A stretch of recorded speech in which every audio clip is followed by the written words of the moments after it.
Bonjour à tous. Alors, vous êtes là? Vous pouvez m'écrire en commentaire ceux qui sont là. Je suis en train de quand même, est-ce que je fais ce live? Voilà. Alors aujourd'hui, on va parler de l'imam Razali, le précurseur du féminisme occidental. Voilà. Ça va être un peu le but de cette vidéo.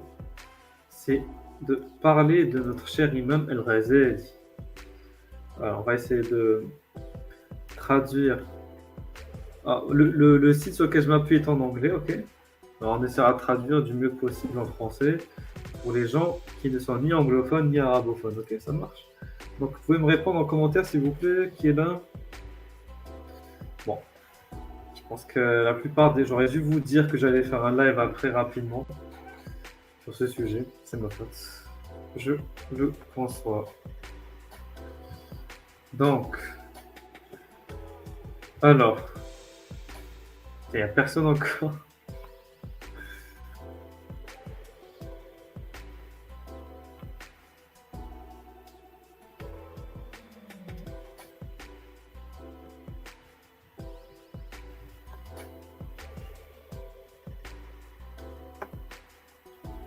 Ah, salut Caro.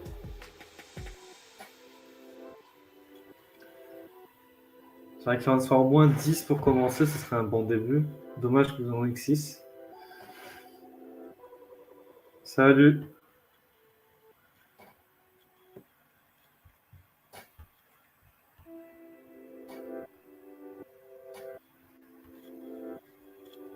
Salut. Yo-Yo Mata. Bon, apparemment, les gens sont préoccupés maintenant, donc ça sert à rien de les contacter. On va quand même se lancer dans la lecture de ce bel article. Ah, on y va.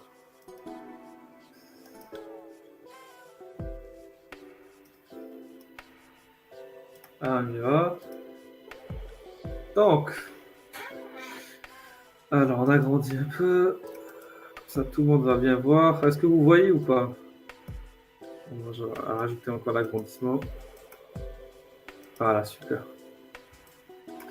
C'est un article en anglais, je vous l'ai dit, mais on va essayer de traduire du mieux possible en français. Voilà.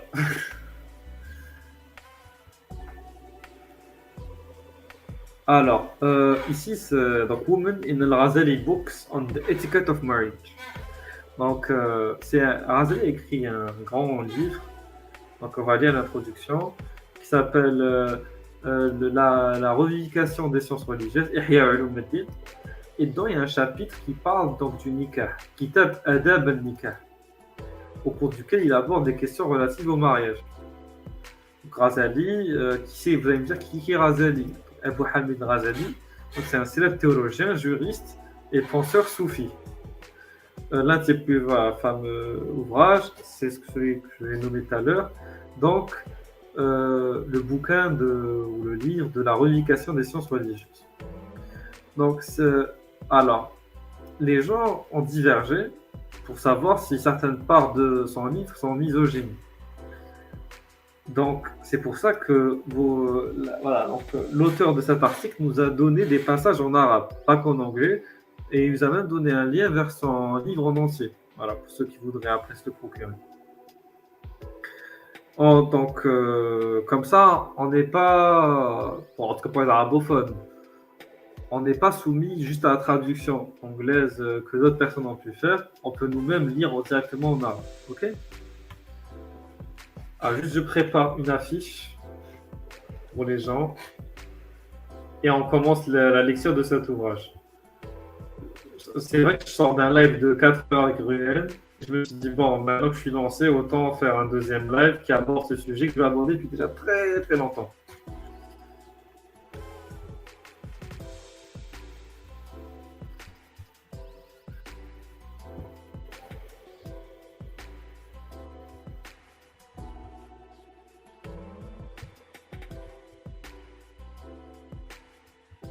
Voilà, 2 secondes. On organise les choses bien comme il faut et on y va. Alors,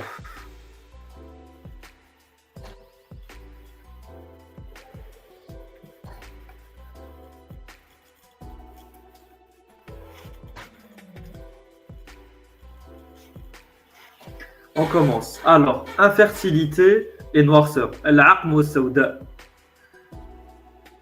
Donc voilà, donc la procréation est l'une voilà, des objectifs principaux du mariage pour Razali. Donc, en effet, pour lui, la fertilité plutôt, est la base, en tout cas, le fondement, voilà, donc le critère voilà, basique que l'on doit posséder, qu'on doit avoir lorsqu'on recherche une femme. On y va. Donc, the fifth quality is that the woman must be able to have children. Donc, la cinquième qualité d'une femme, donc il a énoncé d'autres qualités, j'imagine, auparavant, c'est que la femme doit être capable d'être fertile, en gros, qu'elle puisse porter un enfant. Euh, donc, if she's known to be barren, donc si elle n'est pas capable d'avoir un enfant, elle est infertile, alors on ne doit pas la marier. Voilà. Ça, c'est dire. En gros, si elle ne peut pas porter d'enfant, la femme, elle ne sert à rien. Ah, c'est comme ça qu'on doit comprendre. En arabe, الخامسة أن تكون المرأة ولودا فإن عرفت بالعقر donc l'incapacité à faire un enfant donc infertile فيمتنع عن تزوجها donc on doit pas donc il est interdit de la marier voilà ensuite donc il partage donc des narrations prophétiques à propos de la fertilité et il pointe voilà, and points to them as evidence of infertile women having blame. Mudahama. Donc la femme qui n'est pas capable d'avoir un enfant, qui est infertile, est blâmée dedans. Et on va lire le texte. Le texte où le prophète il blâme les femmes infertiles. Alors, ce qui va se passer, c'est que on va. Je diminue la musique parce que là, ça me casse les oreilles en fait. Je limite la musique.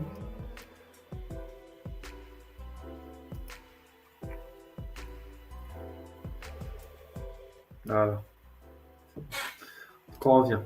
Alors, وما يروى من الأخبار في مقدمة المرأة العقيمة إذ قال عليه السلام الحصير في ناحية البيت خير من امرأة لا تلد. Donc en gros, il est en train de dire que voilà, straw mat in the corner of the house is better than a barren woman. Vous vous rendez compte quand même, il est en train de dire qu'un balai, voilà, dans le coin d'une maison est mieux qu'une femme infertile. Est-ce que vous vous rendez compte quand même de la violence de ce propos? Je ne sais pas si vous imaginez ce que ça veut dire. Vous vous rendez compte quand même du peu d'importance que le prophète pouvait donner aux femmes voilà, infertiles qui n'étaient pas capables d'avoir des enfants. Est-ce qu'il aurait considéré la même chose pour voilà pour un homme? Je ne pense pas. Excusez-moi, c'est pas un balai, c'est un matelas. Un mat, ouais. En gros, un matelas de paille, ouais, en gros, un sorte de tapis par terre vaut mieux qu'une femme infertile. Voilà. C'est magnifique. On continue. Le prophète a aussi dit la meilleure des femmes est celle, en gros, qui a des enfants. Donc, si tu ne pourras jamais être la meilleure des femmes si tu ne peux pas avoir d'enfants. Alors que ce n'est pas elles qui l'ont choisi. Les femmes infertiles, elles n'ont pas choisi de ne pas avoir d'enfants. On peut choisir de ne pas en avoir, il n'y a pas de souci. Mais ce n'est pas elle qui a choisi de ne pas en avoir. On continue. خيرا نسائكم الولود الودود. Voilà.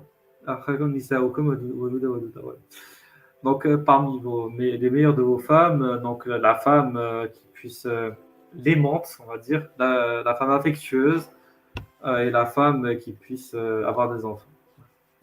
Ensuite, dans le même passage, Razali partage une citation qui oppose la noirceur, au fait d'être noir, à la beauté.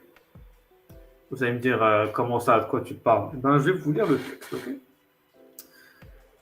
The prophet also said, donc le prophète aussi a dit, donc la femme noire fertile est meilleure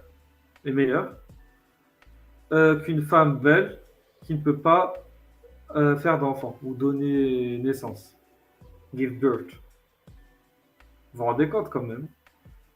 Est-ce que vous vous rendez compte? Donc cela montre que rechercher donc les enfants est considéré comme une grande vertu dans le mariage que de satisfaire ses envies et ses désirs sexuels. Parce qu'une femme belle serait meilleure pour fortifier ses désirs personnels. Mais voilà. Mais la recherche d'enfants, en gros, le fait d'avoir des enfants, c'est vraiment la priorité avant même d'être avec une femme belle. Donc là, il met en opposition la femme noire, qui est fertile, à une femme dite belle. Donc pour lui, la femme noire ne rentre pas dans la conception de la beauté islamique, j'imagine. Voilà. Ah là là là là, on continue? On continue. Je vous ai dit que ça allait faire mal. Cette année, ça va être destructeur. Voilà. Cette année, on va pas se limiter. Ouais. Juste 2 secondes, je poste une image pour signaler qu'il y a un live. Et on y va. Donc, qu'est-ce que vous en pensez? Il y a un site où je peux suivre le cours sur... c'est un texte, tu reviens au début, qui parle du livre de Cheikh Abu Hamid al-Ghazali. Donc, c'est un imam qui a vécu au XIIe siècle. Bonsoir Sylvie. Et donc, du coup, là, je suis en train de vous le lire. Je vous enverrai après le site où je le mettrai en barre de description. Il n'y a pas de souci. Donc, on continue. Donc, deuxième volet, c'est la tolérance envers les femmes. Ou plutôt ici, si je traduis directement de l'arabe, c'est la patience envers les femmes. Le fait qu'un homme doit patienter envers la femme. Ok, on y va. Donc, la femme requiert une patience et une tolérance. Al-Ghazali, il est décrit comme mentalement handicapé. On vous rendez compte quand même, mentalement handicapé. Je ne sais pas si vous imaginez le concept. Ça, c'est pas moi qui le dis, c'est le Cheikh Ghazali, Al-Ghazali, Abu Hamid Al-Ghazali. Donc, je vais vous lire le texte. Alors, donc, la seconde étiquette, donc en gros, ça c'est le second point, quoi. Il faut avoir une bonne conduite avec ces femmes. Je vais essayer de voir en arabe,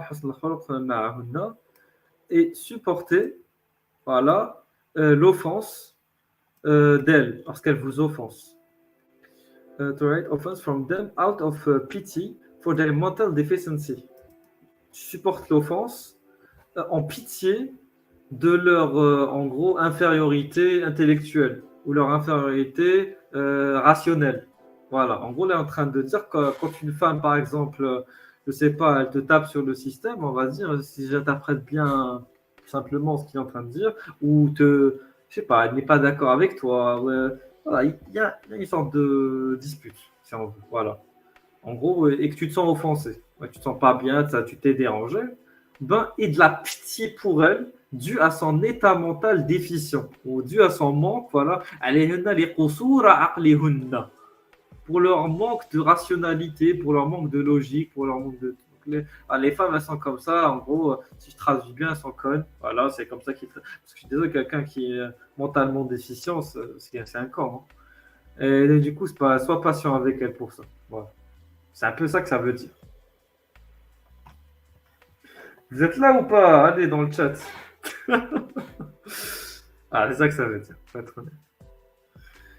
Ensuite, le prophète donc have playful affection with his wife, donc jouer de manière affectueuse avec ses femmes, is a real case of tolerance, donc est un signe de sa patience par rapport à leur intelligence inférieure.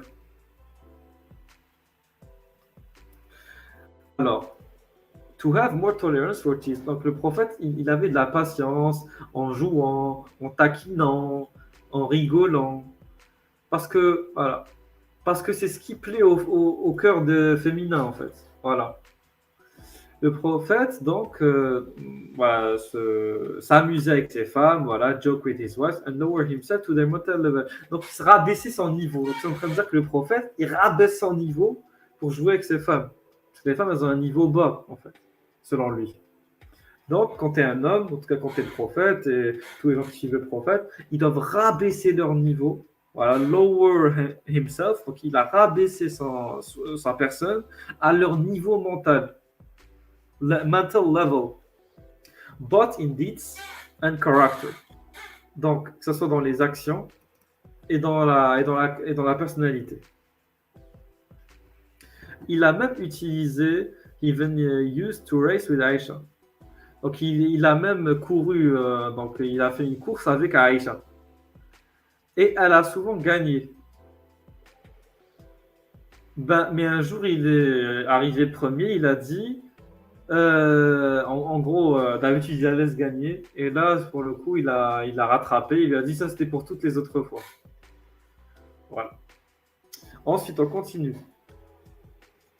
Le prophète a dit, euh, attendez. Voilà. Donc le prophète a dit, l'un des plus parfaits croyants est celui qui est gentil. Voilà, envers les gens de sa famille.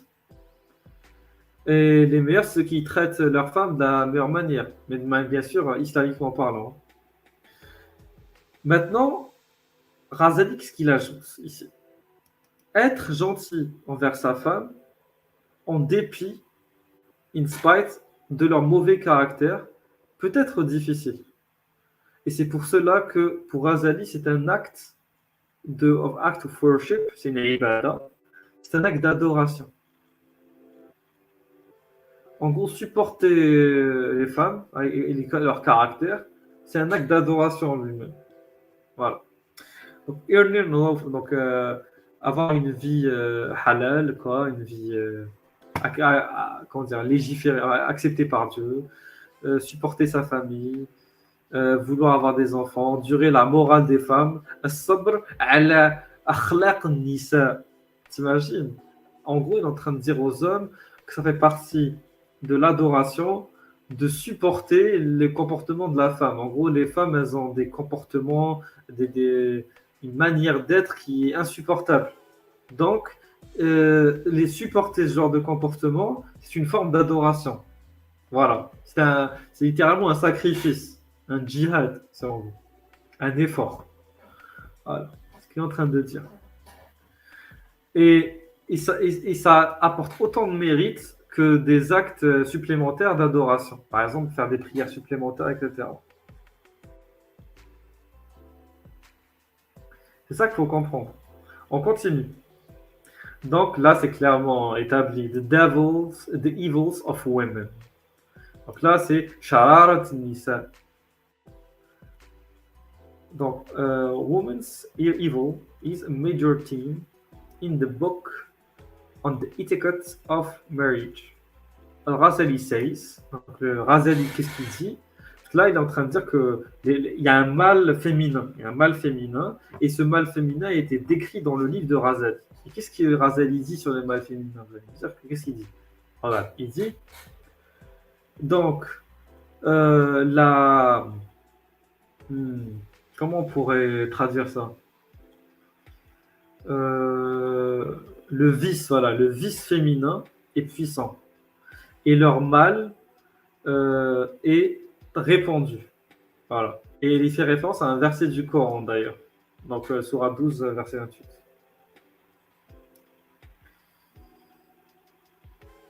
Et ce qui se passe, c'est que فَإِنَّ كَيْدُهُنَّ عَظِيمٌ وَشَرُّهُنَّ فَاحِشٌ.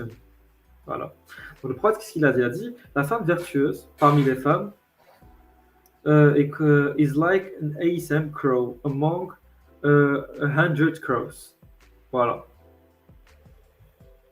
En gros, il est en train de dire qu'une femme vertueuse, donc une femme, je sais pas moi, qui se comporte bien, qui est intelligente, j'imagine, à l'inverse de, pour eux, une femme qui se comporte pas bien, qui est immorale et qui est pas intelligente, est très rare. Assam Crow, ça veut dire quoi, la Assam Crow? Crow, c'est quoi, corbeau. L'Assam, c'est-à-dire blanc. En gros, parce qu'un corbeau, habituellement, il est noir, du plumage. Et ben, en gros, il est en train de dire que une femme virtueuse, elle est comme un corbeau blanc parmi des centaines, je sais pas, des dizaines voilà, une centaine de corbeaux noirs. Voilà. C'est très rare. Tu peux pas en voir souvent. Assam, بين مئة الغراب. Voilà. Ensuite, in Luqman's will to his son, donc dans les, on va dire, c'est difficile, désolé, je n'ai pas l'habitude de traduire comme ça en direct des textes en anglais. Donc, dans le testament voilà, de Luqman à son enfant, il dit, bon, mon enfant, mon fils plutôt, parce que là c'est son fils, mon fils, fais attention, on va dire, au mal de la femme. Voilà. For she will age you before your time. Elle va te rendre plus vieux que prévu. Voilà. Plus tôt que prévu, plutôt. And beware the evils of women. Voilà. Et fais attention, voilà, aux diableries des femmes. Elles n'appellent pas aux bonnes actions. Donc, garde tes distances d'elles, même des meilleures d'entre elles. C'est-à-dire que même les meilleures d'entre elles, il faut avoir les distances d'elles. Donc là, c'est pas juste garder tes distances des femmes mauvaises, là, je pourrais comprendre. Mais même les meilleures d'entre elles, eh ben, faut garder tes distances d'elles. Parce que dans leur généralité, elles sont mauvaises. Et elles témoignent des bonnes actions. Je sais pas si vous vous rendez compte quand même de la dinguerie.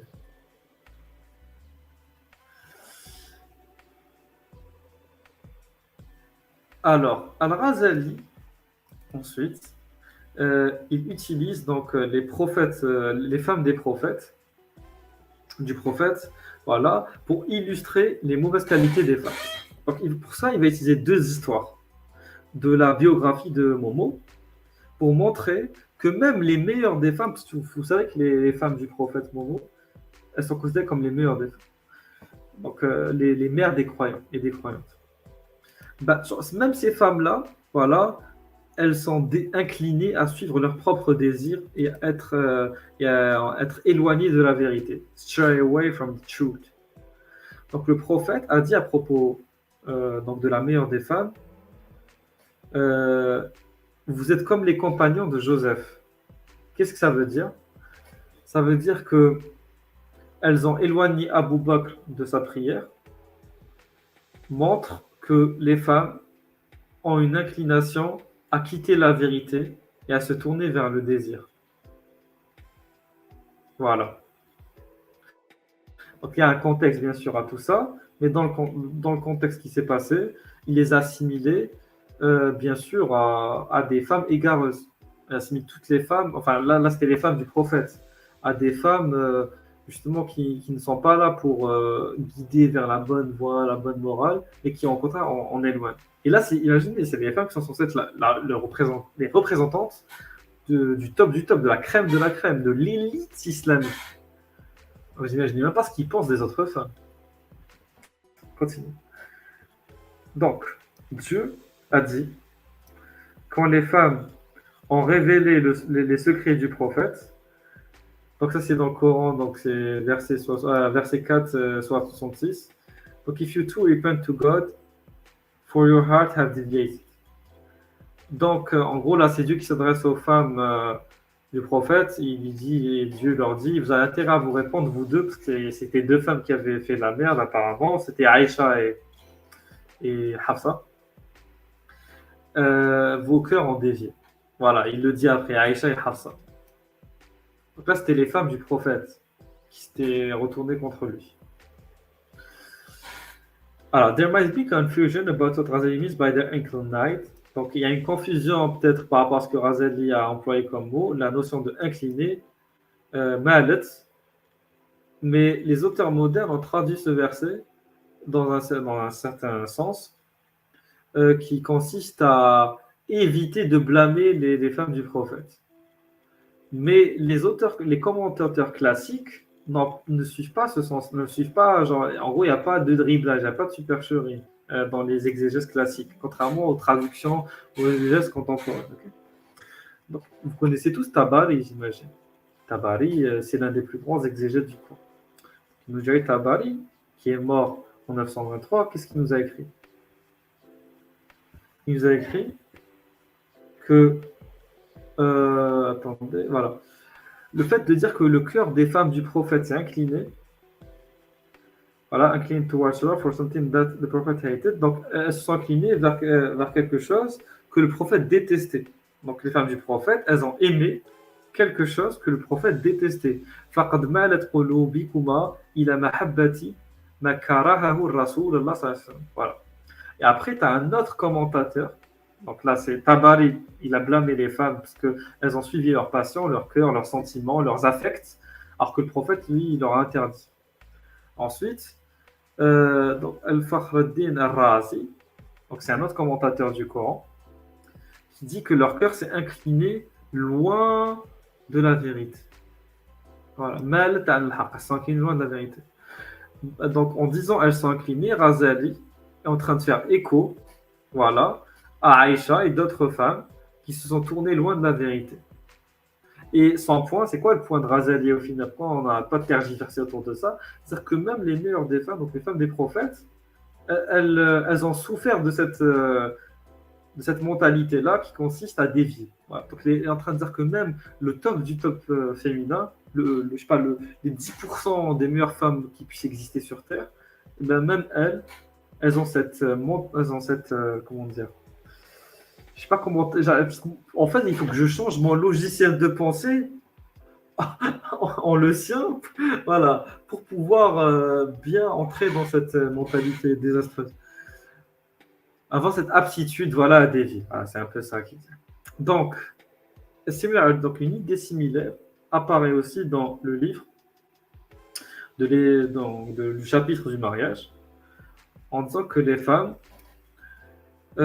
sont crooked and need to be straightened out by men. En gros, elles sont tordues. Crooked, ça veut dire tordues, tout simplement. Et qu'elles ont besoin d'être, je sais pas moi, enfin tordu courbé, d'être remis en place sur le droit chemin en gros par les hommes. Ok. Donc Razali dit quoi? Il dit dans un fameux hadith, le prophète dit la femme est comme une côte, a rib. Si vous la remettez à droit, elle va se casser. Donc laissez-la et en gros appréciez-la en dépit de sa déviance. Voilà. Ça sert à rien d'essayer de la corriger. Voilà, il la considère comme une cause perdue. Il considère la femme comme une cause perdue. Donc, Razali dit à propos des femmes leur trait de dominant et leur mauvais caractère. Et leur cerveau, on va dire, comment on pourrait traduire ça? Et leur cerveau plat. Voilà. En gros, il dit il est en train d'insulter les femmes, il dit qu'elles sont stupides. Et elles peuvent uniquement être remises à l'endroit avec, on va dire, de la fermeté et, on va dire, un peu de douceur. Voilà. Voilà.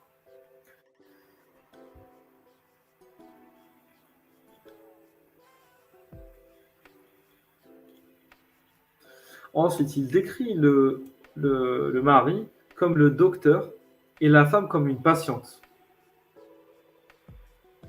C'est ça qu'il faut comprendre. En fait, pour Razali, la femme est malade mentalement. Voilà. Elle souffre d'une maladie mentale qui est congénitale à sa personne. Et le rôle de l'homme, donc du mari plus spécifiquement, c'est de la soigner. Voilà. C'est ça qu'il faut comprendre.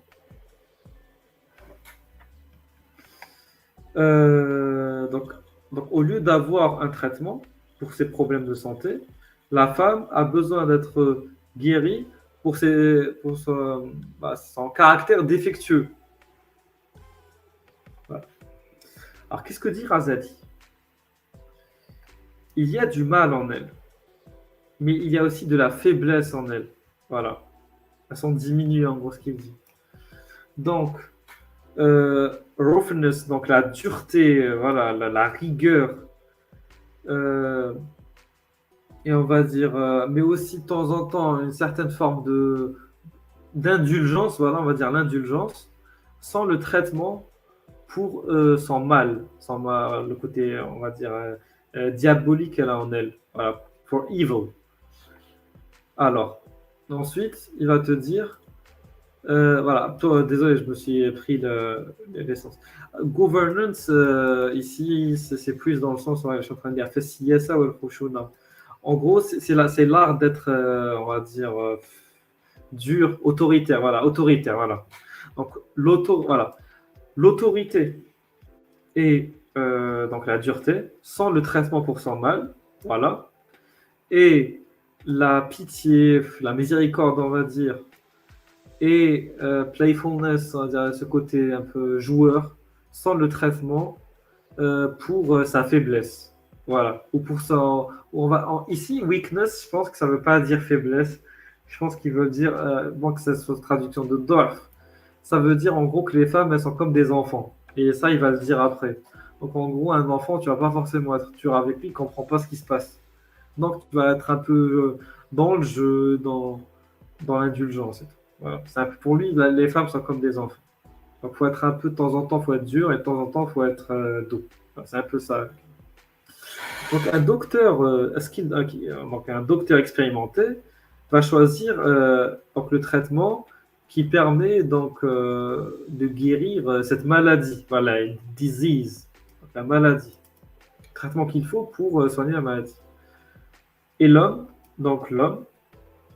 doit en premier connaître le caractère à travers l'expérience, voilà, de la femme à travers l'expérience. Et c'est comme ça qu'il saura comment la gérer et la remettre à l'endroit, en accord avec sa condition. Voilà. Moi, j'aimerais bien voir l'avis des femmes dans le chat. Les femmes, est-ce que vous ne parlez pas parce qu'il n'y a que les hommes qui parlent là? Est-ce que vous êtes choqués ou est-ce que vous êtes d'accord? Si vous êtes d'accord, après, ça vous regarde. Bon. Autant se convertir à l'islam. On continue, on continue. On continue, on continue. Alors, comme règle, Razali assume que les hommes ont plus de religiosité et plus de morale que les femmes. Regardez ce qu'il dit. Il dit The fifth benefit of marriage is fighting. L'un des, voilà, le cinquième bénéfice du mariage est de combattre son ego et le conditionner à être responsable et protéger les autres et soutenir le droit des femmes, apparemment, elles ont les droits, et avoir la patience avec leur morale et tolérer leur offense. Voilà.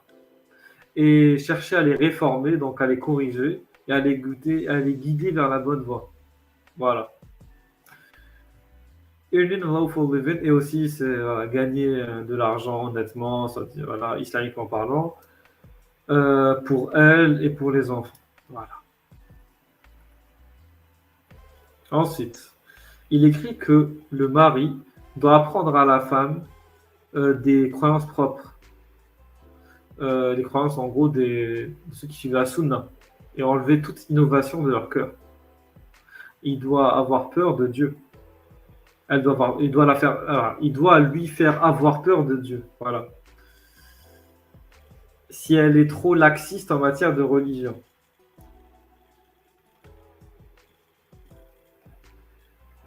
Vous savez, faire peur à quelqu'un, ça passe généralement par des menaces. Je sais pas si. Continue, continue. Le Razali dit, donc là, c'est quel volet va l'autorité de l'homme.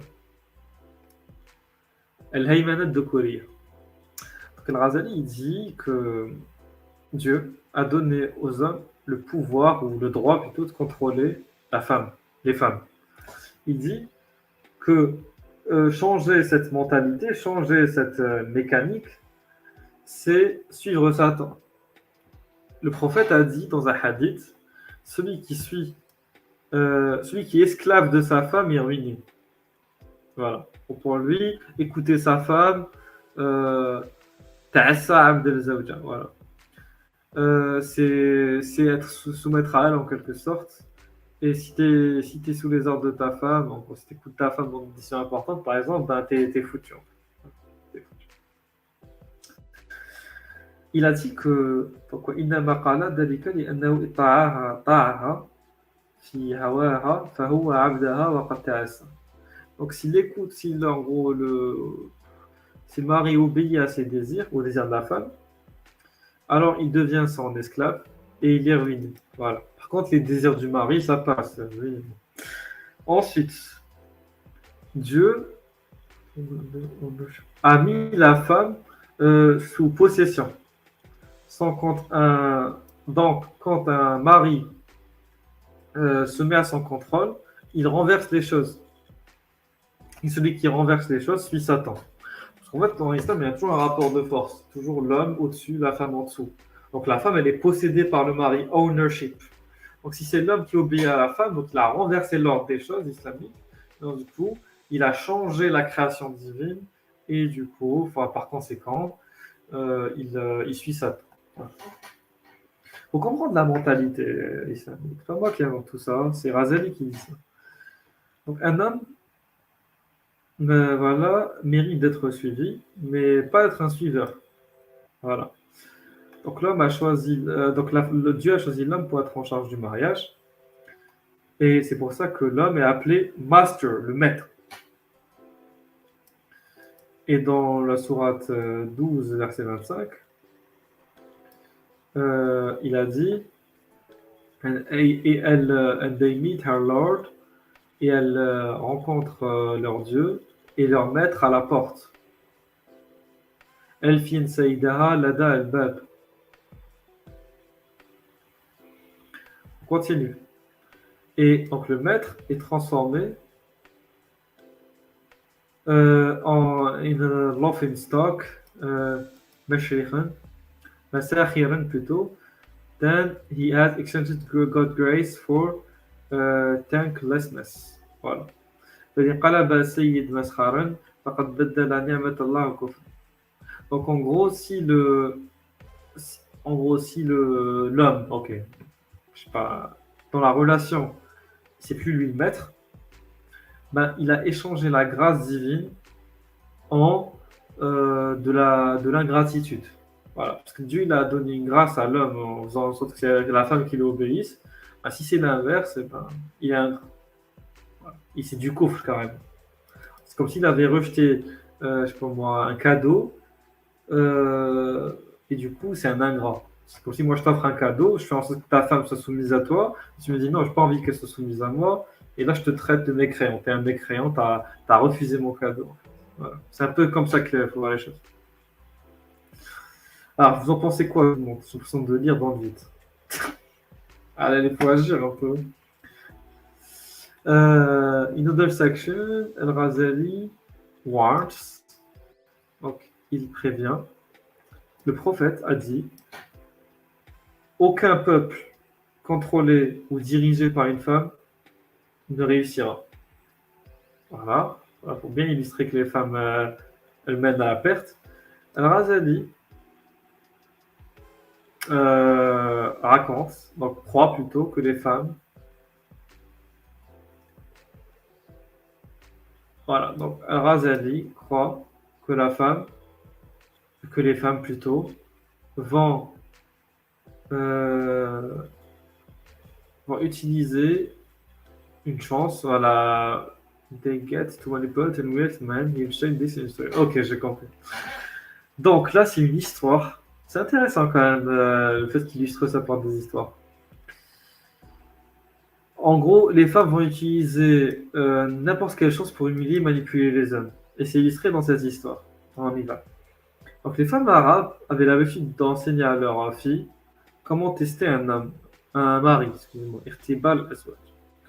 Donc la femme, donc, would say to her daughter, donc une mère va dire à sa fille, teste ton mari avant d'aller plus loin avec lui. Donc d'abord, remove the edge of his spear. Donc enlève la pointe de sa flèche. S'il dit rien, alors coupe son bouclier ou enlève, on va dire, une protection à son bouclier. The meat on the top of his shield. Donc on va dire dégrade son bouclier si on veut. Voilà. C'est comme là je vais vous traduire avec un peu les mots contemporains ce que ça veut dire. En gros, elle lui dit coupe-lui la cravate. Je sais pas s'il y a une cravate. Ensuite, elle lui dit, je sais pas moi, déchire-lui son. Je sais pas, casse sa montre. Voilà, casse sa montre. Et s'il dit rien, alors prends son épée, son sword, euh, et je sais pas moi, utilise-le sur des os, voilà, hack bones with it. Voilà. Donc, plutôt concasse les os avec. Voilà, et s'il dit rien, donc mets une. Comment on appelle ça déjà? Mets une selle voilà, sur son dos et monte-le. Voilà, il est en âne. Voilà. Donc Razali utilise des vieilles histoires comme ça pour dire que si en gros ta femme tu la soumets pas, ben, c'est elle qui te soumettra. Voilà, c'est ça Razali pour lui. C'est comme ça que ça marche. C'est binaire. Voilà. Alors qu'est-ce que. On va pas tout lire non plus. Assez intéressant. Punishment and fear. التأديب والخوف. Alors, Razali a dit que la femme devrait avoir de la peur envers son mari. Haïba, il définit en ces termes dans son livre. Haïba est quelque chose d'additionnel à la notion de révérence. C'est plutôt une expression de peur, al-khawf, qui se distingue de la référence. Someone who is not afraid is not said to have haïb. Donc, quelqu'un qui n'a pas peur ne peut pas être qualifié de quelqu'un qui a la haïba. Forcément, la haïba, c'est lié à la peur. En fait.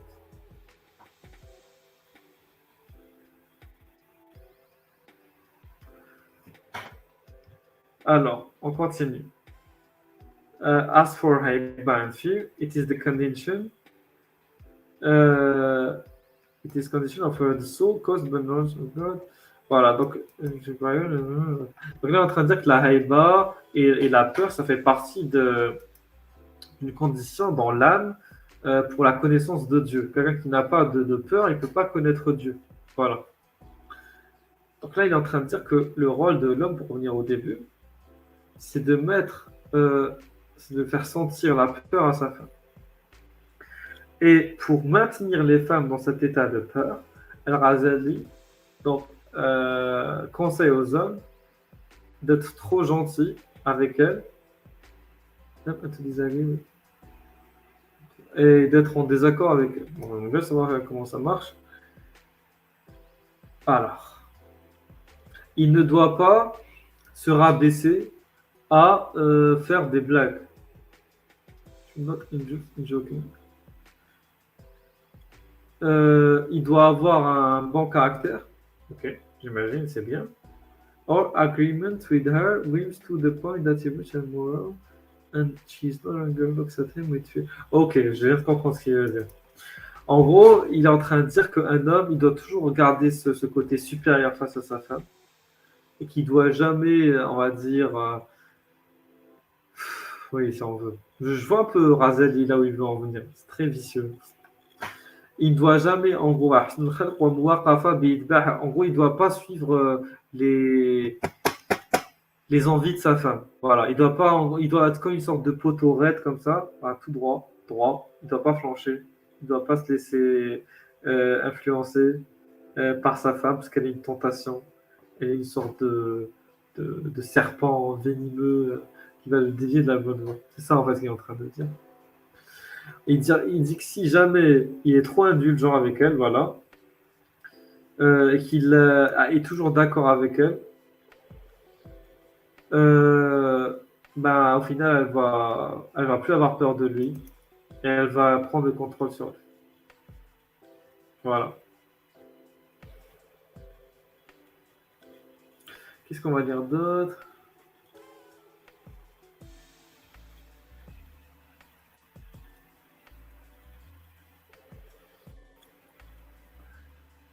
Alors,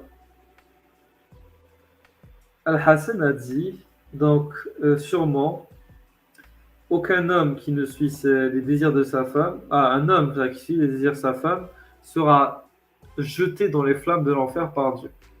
Voilà.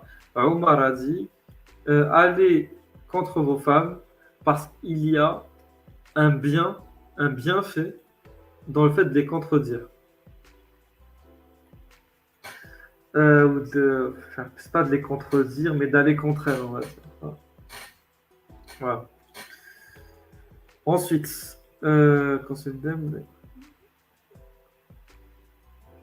après, ah voilà, il a aussi dit, allez leur parler, genre allez leur parler d'une affaire et aller contre leur avis.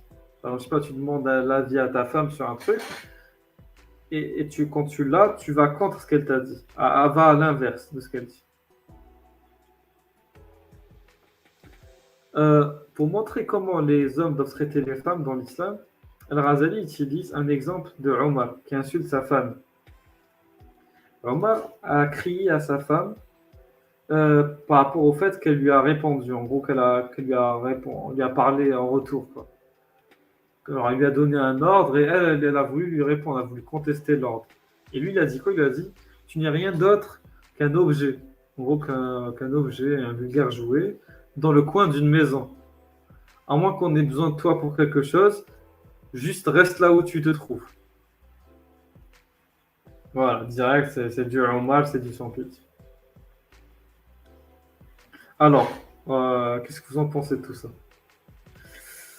Razali dit, une femme doit rester, doit être en lâche, on va dire, faible et peureuse de son mari, parce que c'est la peur qui la fera rester obéissante.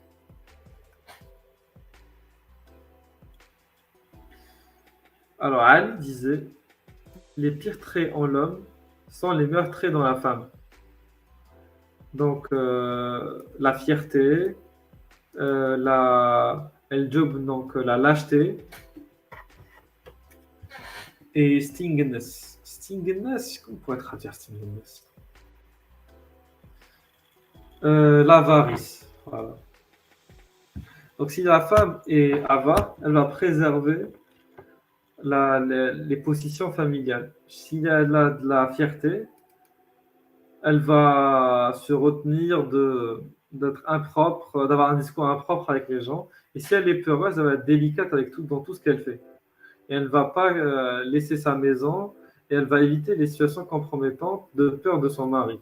Ah, donc la femme va avoir peur de son mari.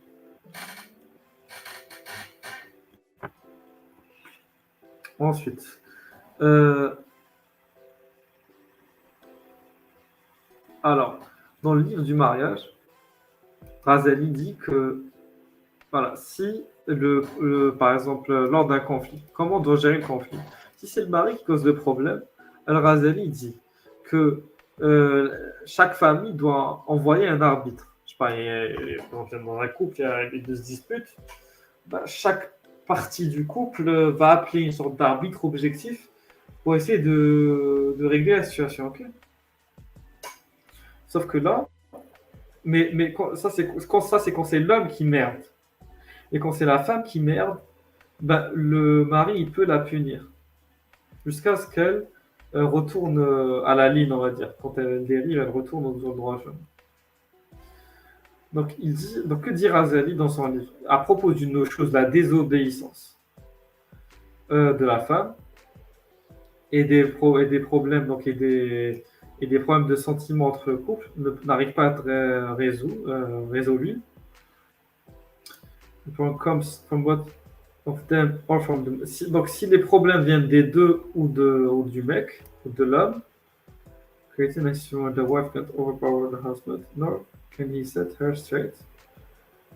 Ah, et en gros, que ça crée une situation où la femme, elle peut pas avoir le pouvoir sur l'homme, et qui ne peut pas la rendre sur le droit chemin, quoi. Alors, un arbitre de chaque famille doit être envoyé. Ok? Mais si ça vient de la femme, qu'est-ce qu'on fait? Comme l'homme est en charge de la femme, a autorité sur la femme, donc sourate 4, 34, donc c'est le droit de l'homme de la punir et de bear down on her, on va dire, comment on pourrait traduire ça? En gros, c'est de la punir et de s'abattre sur elle, on va dire, voilà, de l'écraser, jusqu'à ce qu'il la force à rentrer dans l'obéissance. Voilà. voilà. فَلَهُ أَنْ يُؤَدِّبُهَا وَيَحْمِلَهَا عَلَى الطَّاعة. En gros, c'est une expression islamique, enfin islamique, une expression arabe. يحملها على الطاعة. Il la porte à obéir, il l'amène à obéir. Voilà. Voilà. C'est يحملها على الطاعة. Voilà. De force. Voilà. قهرا, de force. Voilà. Ensuite, dans le même cas, voilà, si elle arrête de prier, ben, faut la faire prier de force. Voilà. Ensuite, putain, c'est de la folie. Attends, on va. On continuera. Donc, il doit d'abord la punir, mais graduellement. Donc, d'abord, il doit utiliser el-wa'z, donc l'encouragement. Il doit lui dire fais ça, fais ça, fais ça. Ensuite, la menace, le tahdir. Ensuite, l'intimidation et la peur, le tahwif. Et si tout ça échoue, alors il doit la délaisser dans son lit ou l'éviter pendant trois nuits. Ok, 3 nuits. Et si tout ça ne fonctionne pas, alors il doit la frapper. Après, il va te dire, oui, mais la frapper n'est pas de manière extrême. Alors, ça, it should be painful for her. Donc, ça doit être douloureux pour elle, sans pour autant briser un os ou la faire saigner. Mais ça doit être douloureux. C'est juste qu'il ne faut pas que ça aille trop loin non plus. Parce qu'on ne veut pas non plus que la meuf elle soit handicapée. On ne va pas la faire, c'est trop. On va pas la faire, on va pas lui briser un os jusqu'à la faire saigner. Voilà. Il ne faut pas non plus la rendre moche, la mochir en attaquant son visage. Voilà. Mais on doit frapper de manière à ce que ça soit douloureux, painful for her.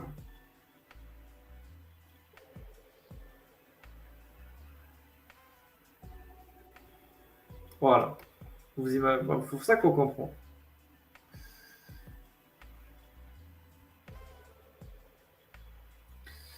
Ensuite, vous êtes là ou pas tout le monde? Vous êtes mort? In a different section of the book,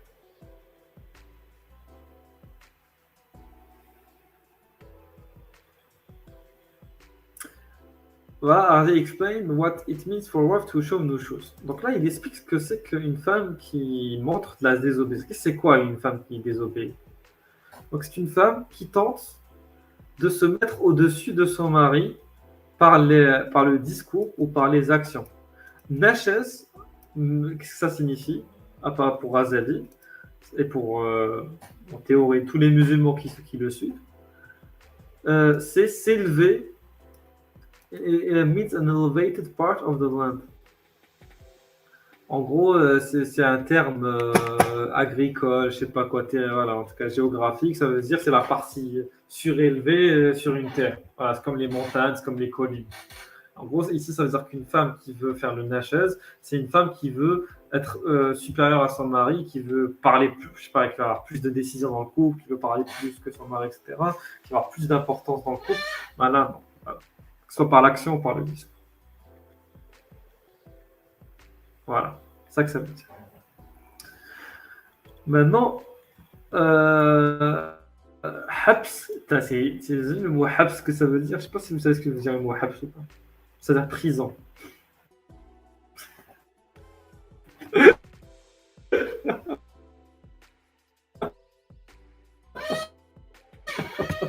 Une femme dans la maison, c'est l'emprisonner dans leur maison, emprisonner les femmes dans leur maison. Voilà, on continue. Donc, dans son livre, Azali, ce qu'il fait, il appuie sur le besoin de garder les femmes dans leur maison et de les isoler du monde extérieur le plus que possible. Et cette isolation peut être renforcée par de la violence si nécessaire. Donc, les compagnes du prophète utilisaient on va dire des peepholes ou en gros des sortes de trous, voilà, des fentes et des perforations dans le mur afin d'empêcher les femmes de voir les hommes. Dans le mur, n'importe quoi, dans la tente, enfin au niveau des tentes. Comme ça, regardez la photo, ici. En gros, ça, je sais pas, lui, c'est Omar, par exemple, et elle, c'est la femme de Omar. Ben, il l'enferme derrière la tente et il met une petite fente comme ça. Ah, juste pour qu'il puisse lui parler. Et après, il referme la fente et il lui dit, faut pas que tu vois les hommes. Hein? C'est magnifique. Moi, je trouve que c'est magnifique.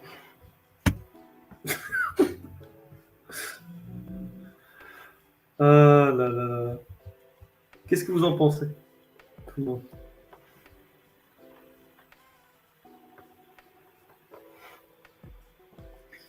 On continue, on continue. Tac, tac, tac. Alors, Mu'ad ibn Jabal a vu sa femme regarder à travers une fente. Il l'a frappée. Et he also saw her giving part. Il a aussi vu donner une part de sa pomme à un esclave masculin. Il l'a frappé encore. C'est magnifique tout ça. C'est magnifique. Quelle belle religion. Quelle belle religion. J'ai pleuré.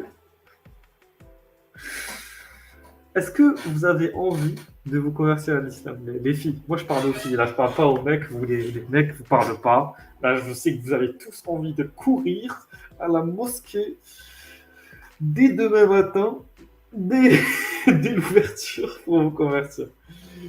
Et moi, je parle aux femmes parce que ça vous donne envie de vous convertir. Voilà. Ah, les femmes. Alors, je continue. Omar a dit donc enlever les vêtements, strip the women of their nice clothes and they will stay in their rooms. Donc, il a dit dénudez vos femmes de leurs habits et elles resteront dans leur chambre. Voilà. Car les femmes, quand je dis habits, vous avez compris, de leurs habits, de leurs beaux habits. Car les femmes ne voudront pas aller dehors dans des habits moches ou dégueulasses. Voilà. Ça, c'est vraiment de belles leçons d'éducation. Franchement, magnifique. Magnifique. Moi, je suis ébloui par tout ça. Je suis émerveillé. Par contre, là, je vois pas de like là. S'il n'y a pas de like. Attends, il y a combien? Ah, je vois 18 likes, c'est bon, c'est bon. Il y a 18 personnes et 18 likes, c'est bon, ça va, ça va, ça va. Ça a bloqué un moment. J'allais arrêter le like. Et en plus, la dernière partie, c'est la meilleure. Alors, c'est donc, Omar a dit quoi? A dit aussi accustom your women to no. Donc, accoutumez vos femmes à non. Il faut leur dire non. Voilà. Il faut les habituer à leur dire non. Razali a cru que la femme, enfin, croyait aussi que la femme ne devait pas être autorisée à visiter les mosquées. Oui, bien sûr, le voile est un choix. Bien sûr, le voile est un choix. C'est un choix libre et consenti. Rien à voir avec les obligations. Alors, le prophète a donné à la femme la permission d'aller en mosquée. Alors, the right thing to know, however, is to prevent them. Donc, mais la meilleure chose à faire maintenant, c'est de les prévenir. Voilà, excusez-moi, c'est de les empêcher, à l'exception des plus âgés. Voilà. Donc, imaginez, c'est-à-dire que le prophète, lui, apparemment, il a laissé faire. Il les a laissés partir au mosquée. Mais Razi, il a dit non, tu restes à la maison. Tu restes à la maison. Tu restes à la maison. Voilà. Là, je ne sais pas aller chez elle, elle reste à la maison. À part si tu es vieille. Si tu es vieille, tu peux partir. Voilà. Si tu es vieille, tu peux partir. Tu peux partir. Mais si tu es jeune, tu peux pas partir. C'est pas possible. Non, c'est pas possible. Razali explique pourquoi est-ce que rester à la maison, c'est mieux. C'est mieux pour les femmes. Ouais, parce que pour les hommes, c'est de la merde. Mais pour les femmes, c'est mieux. On va essayer de comprendre. Razali explique pourquoi rester à la maison, c'est mieux. Alors, ils connectent their concealment to shame and deficiency that only death can cure. Eh oui, eh oui, eh oui. Est-ce que vous comprenez ce qui est dit ici ou est-ce que je dois... Ah, il y a la traduction ici. Attends, je vais traduire pour les gens. Voilà. Donc, Razel explique pourquoi rester à la maison est préférable pour les femmes. Il relie leur dissimulation à une honte, à une déficience que seule la femme peut guérir. Eh oui. Vous comprenez ou pas maintenant? Parce que si vous, en tant que femme, là, je vais vraiment, là, je me mets dans la peau de Razali, là, je deviens Imam Razali, et je vous parle. Ô femmes, vous êtes déficiente, et vous êtes une honte pour votre mari. Donc, on doit vous dissimuler. Vous devez rester chez vous.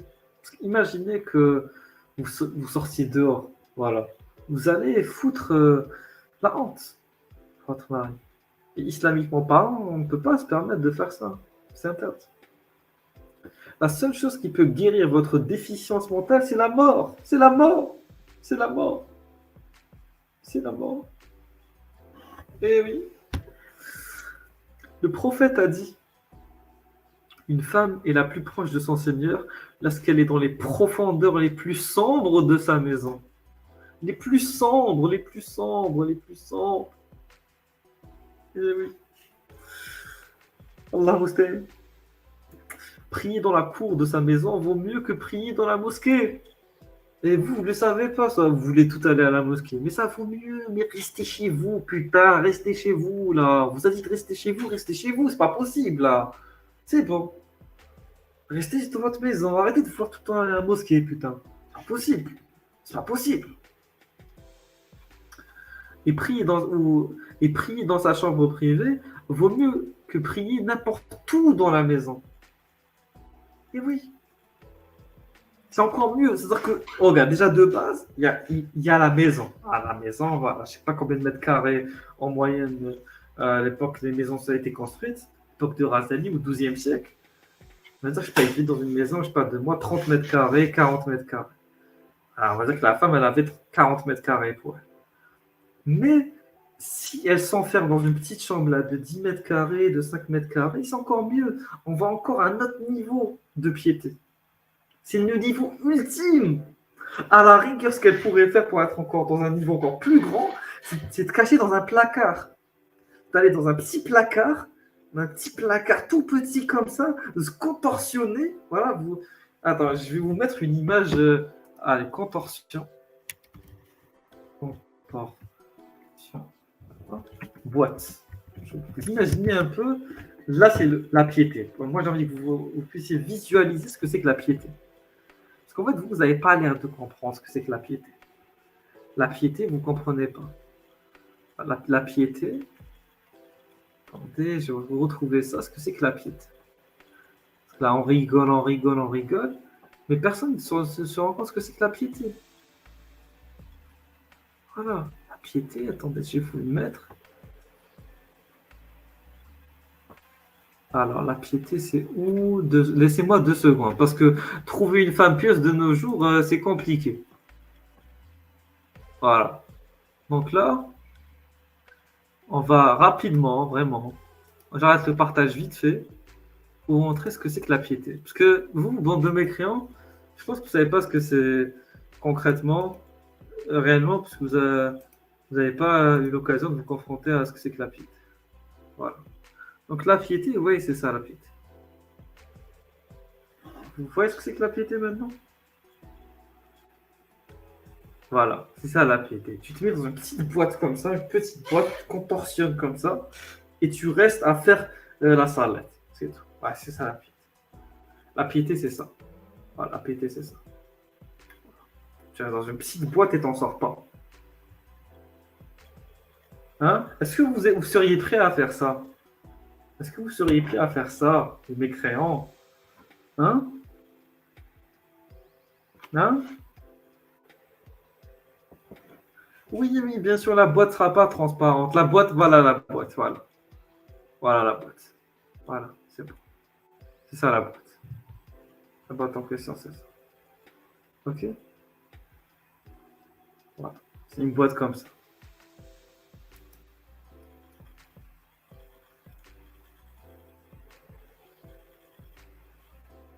Ah, c'est tout. Et vous, vous le mécréant, voilà, vous aimez sortir dehors, etc. Non, non, non, non, non, faut faire comme. C'est pour ça qu'à l'époque du confinement, pendant le Covid, les salafistes étaient heureux. Voilà. Les sunnites, les orthodoxes étaient heureux. C'est comme ça qu'il faut être. Il faut aimer le confinement. Voilà, le confinement, c'est une sunna islamique, en fait. Quelque part, Macron était devenu sunnite pendant un petit moment, en disant aux gens euh, voilà, confiné.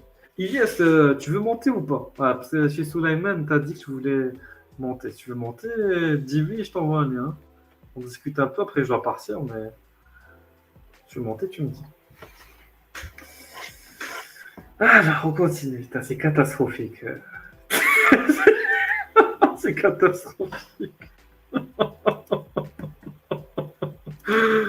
Des fois, j'ai envie de crier comme ça. Pourquoi? Pourquoi? Pourquoi cette merde s'est installée en Afrique du Nord? Non, non, mais toi aussi, tu voulais monter, il y a chez soi, je me souviens, il y a un moment. Après, si t'as pas envie, c'est pas grave. Ah, on continue. On continue. La chambre privée est comme une maison dans une maison. Vous saisissez la réflexion, le raisonnement derrière, la sagesse derrière? Tu vois, un placard, un vide-grenier, excuse-moi, un grenier ou une penderie, je sais pas, voilà, une penderie, un dressing. C'est comme une maison dans une maison, oui ou non? Les filles, vous êtes d'accord? Allez, les filles du chat, s'il vous plaît, les filles du chat. Ne soyez pas, comme Razali a dit déjà, déficientes. Et répondez. On est d'accord que un placard, c'est comme une maison dans une maison. C'est pas moi qui. C'est vous qui êtes fou ou c'est moi qui suis fou? S'il vous plaît, répondez. Ok? On est d'accord. Un placard, c'est une maison dans une maison. Voilà. Donc son but, c'est de cacher des choses. C'est pour ça que le prophète a dit une femme est un objet de honte quand elle sort. Satan la regarde. Parce que quand vous sortez dehors, les filles, Satan, il vous regarde en fait. Est-ce que moi, j'ai envie que Satan regarde ma femme? Non, j'ai pas envie que Satan regarde ma femme. Moi, Satan, il me fait peur, je suis pas bien. Je pense à lui, je fais des cauchemars. Tant que je suis chez moi, il peut pas venir. Vous savez, dans les maisons, il y a les anges et tout, ils protègent contre Satan. Mais en sortant dehors, les anges, ils sont plus là, parce que les anges, ils sont autre chose à foutre et tout, donc je peux pas compter sur eux. Donc, je dois la laisser à la maison et lui dire, s'il te plaît, cache-toi, cache-toi. Si tu sors, Satan, il va te voir, il va te voir, il va te prendre. Moi, j'ai peur. J'ai peur. Eh oui. Oh là là, c'est catastrophique. C'est catastrophique. Donc, une femme, on doit la cacher en fait. Chut, voilà, on doit la cacher. Cache-toi, cache-toi, cache-toi. Il y a Satan qui est dehors. Voilà. Donc, une femme est un objet de honte. Un objet de honte.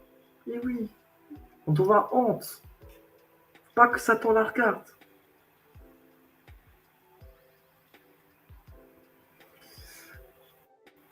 Donc, il a déclaré une femme a 10 couches de honte. 10 couches de honte. Donc, il n'en a pas une, il n'en a pas deux, il n'en a pas trois. Enfin, elle n'en a pas trois, elle n'en a pas quatre, elle n'en a pas cinq, elle n'en a pas six, elle n'en a pas sept, elle n'en a pas huit, elle n'en a pas neuf, mais elle en a 10. 10. Et le mari couvre l'un d'eux. Quand elle meurt, la tombe recouvre les 10. Vous voyez maintenant? Est-ce que vous comprenez?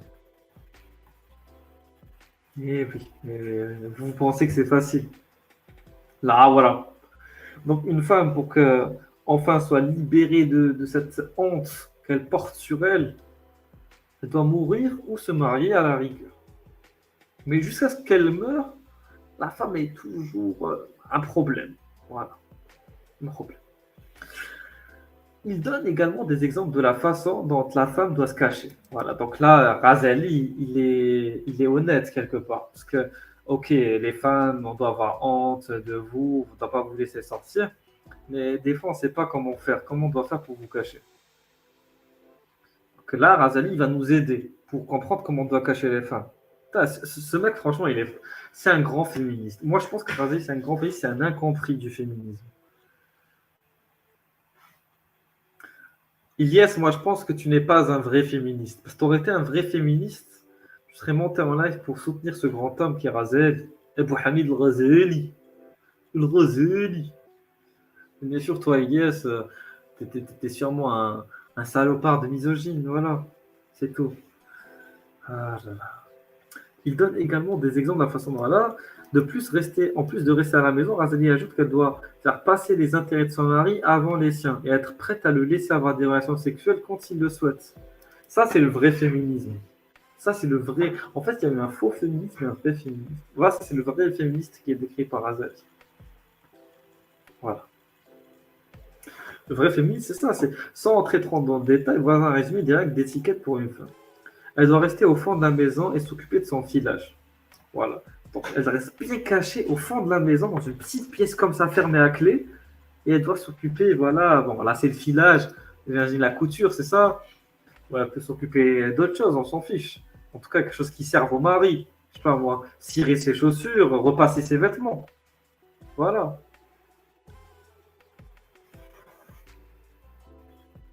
Ah, les mécréants. Vous ne comprenez pas le féminisme rasalien. D'être comme ça en train de dire ouais, nous on est pour le droit des femmes et tout. Voilà le droit des femmes. La meuf elle a le droit de rester au fond de la maison en train de repasser des vêtements. Et vous, voilà, vous prenez pas compte de tout ça. Elle ne devrait pas grimper et regarder dehors du toit trop souvent. Elle devrait rarement parler avec les voisins et ne devrait pas leur rendre visite, à moins qu'il y ait un besoin pressant. Voilà. Pourquoi vous, les femmes, vous avez ce besoin de grimper et de regarder dehors au-dessus du toit comme ça? Je comprends pas. C'est quoi votre truc?